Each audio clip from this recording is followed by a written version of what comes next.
Beach FM, locals talking to locals. In the studio this morning we've got Kathy Spiers from the Paraparaumu Raumati Community Board. Good morning, Kathy. Good morning, Nigel. That's better. I was just testing you out. Right, enabling you to clear the voice, you see. Fair enough. No, it's finger problem. I hit the wrong button. Gotcha now. Now, the Kapiti Health Advocacy Group, you're putting out, pleased to announce the trialling of a Kinniperu Hospital shuttle connection. How long's this been going for? It just started on the 5th of June. All right. And it's been very successful so far to date. So to keep it going, we need to keep using it. It's just a trial until the 5th of December to see if people are using it. It came about a few years ago when the Health Trust was around that there was a need for people to, because when you get to Kinniperu Station, this was at Kinniperu Station, there was no access really for people to get up to the Kinniperu Hospital for their outpatients appointments. So Annette Halliwell, she was a staunch supporter behind this years ago, and she started coming to our advocacy group meetings and went on about it again. Good on Annette.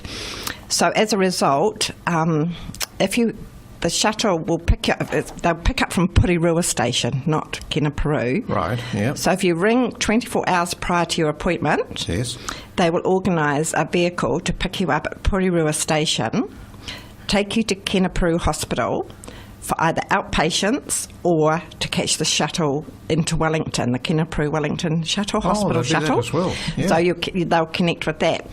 And it's really good for people because older people especially, or with families with children, you can get on the shuttle at Kinniperu and go into Wellington Hospital, and you don't have to worry about parking or parking fees or trying to find a park. And then they'll pick you up after your appointment at Wellington and bring you back to Kinniperu, and then you'll also be taken back to the Purirua railway station to come home. So it's really, really good. It's a really good service. So it ties up with a new train table. Yes, it does. Yes, right? It does. Every 20 minutes or whatever? Yes, but when you ring 24 hours prior for the booking, they will arrange so when your appointment is and ensure that you get the right train and get the right connection. Any particular hours they start and finish? They start, it's Monday to Friday, 7:30 a.m. to 4:30 p.m.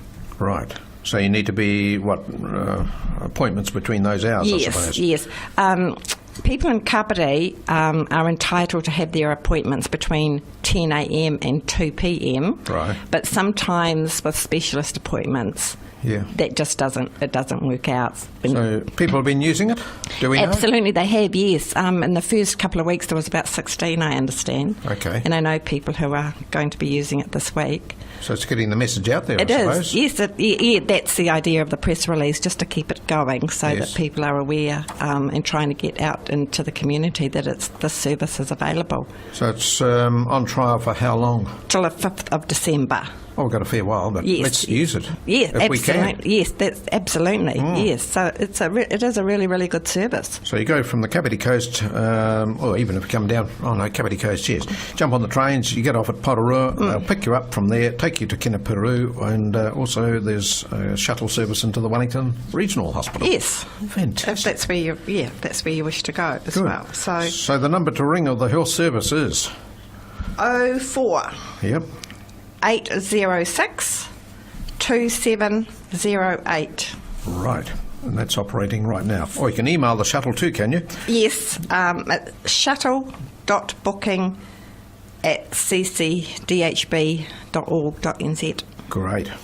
Well, that's fantastic service. That's really good. It's going to help out a lot of people, no doubt. Yes. Good. Now, the other thing you've put in, a submission or something like that for your agenda coming up regarding our food markets. Now, that's causing a bit of interest, isn't it, around the place? Some food markets have been charged, the sellers, and others aren't, and goodness knows what else. That's right.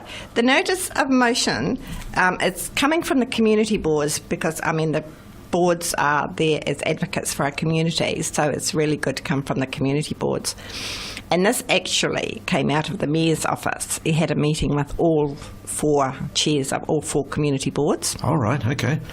And to lead off for the community boards.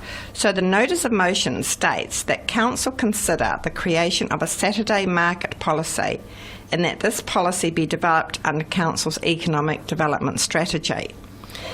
This is just the very beginning of a process. It will when the policy is formed, we're needing council to pick this up and take it on board. Under the economic development policy, development strategy, it will mean that council will have to do like a public good versus private good. So the ratio, I would think, would be like a 75% public good, 25% private, and then the funding is arranged around that. It's like your libraries and your swimming pools are private good, public good. Yes. So some's from rates, 75% be from rates, saying 25% from the stallholders. So that would decrease the cost to the stallholders. So this is where it's coming from. But once a policy is in its draft form, it will go out for public consultation. But we do have our 4 communities, and that's why I think because they're 4 different communities. But even though it's a Saturday market policy, it will include like your Sunday markets and your farmers markets and all those other markets. And Warwick and Kevin are, doing really well down the beach, and they're playing, they're playing by the rules.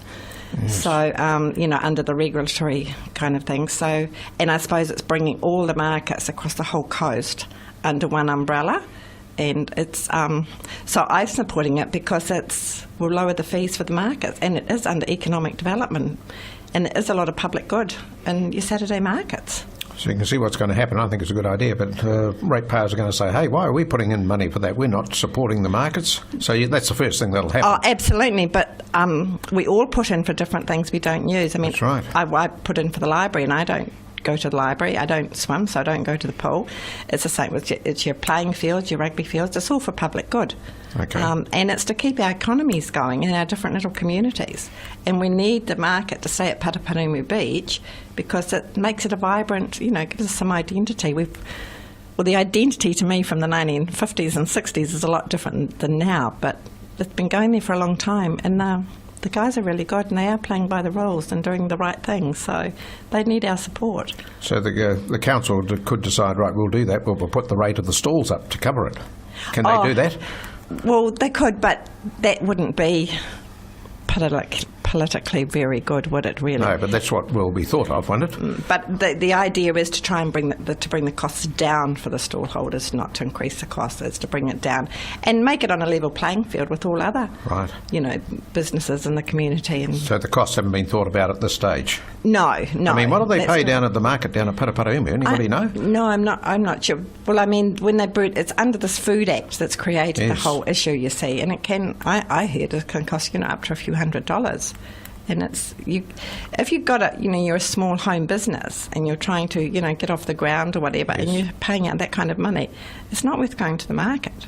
Right. Well, I don't, by the time you've covered all your food costs and everything, it's like, and you work so hard.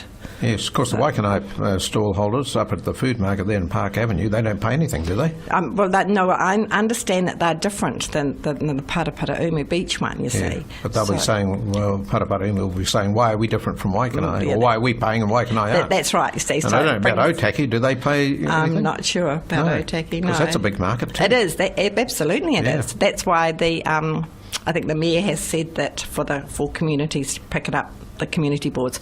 So all community boards should have this on their agendas, Because there's a farmers market at the Rahui Racecourse, Otaki Maori Racecourse now. I know. I went there one day when I was at the races, and they were before the races. Yes. And I thought, I wish they'd stayed there the whole way through the races because, they had some honey there and different things. And I thought, it'd all melt by the time the races had finished. Right. So, but it's on, I think it's the first Sunday of every month or third Sunday of every month. But I must get that information. It's really, really good. So this comes up on your agenda at your next board meeting? Yes, the 31st of July. Yep. Whereabouts is it going to be? 7 p.m. At the Otahanga Boating Club. Okay. Get along, have you say. But it'll be open for public discussion, will it, or not? Absolutely, yes. It's created quite a stir on the Facebook page, evidently. Okay. So, but I just wanted to correct because I'm getting all the accolades and it came from the Mayor's office. So. Okay. Well, that's fantastic. Thanks for coming in, Kathy. And it's always nice to have you here and hear about what's happening in the local community. And don't forget that meeting. And, of course, all community boards, you say, have got this. Yes, so they will all be discussing it. Yes, good. Hopefully. Thanks, Kathy. Yes. Kathy Spiers from the Paraparaumu Raumati Community Board here on Beach FM. 106.3 Beach FM.